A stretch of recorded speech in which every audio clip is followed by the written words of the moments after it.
Kabar buruk berembus dari Ukraina. Artileri buatan Barat yang dikirim ke Ukraina banyak mengalami kerusakan. New York Times Jumat melaporkan sepertiga artileri bantuan negara-negara Barat ke Ukraina tak dapat dioperasikan.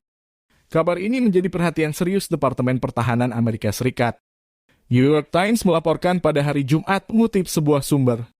Untuk mengatasi masalah ini, Pentagon yang memberi Kiev ratusan senjata dilaporkan mendirikan fasilitas perbaikan di seberang perbatasan di Polandia.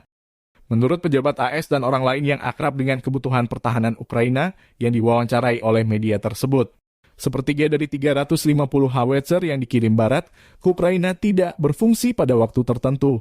Senjata akan terbakar karena terlalu lama digunakan atau menjadi rusak dalam pertempuran dan tidak dapat diperbaiki di lapangan. Tugas memperbaiki peralatan telah menjadi prioritas Komando Eropa Pentagon, dilaporkan telah mengerahkan fasilitas perbaikan di Polandia.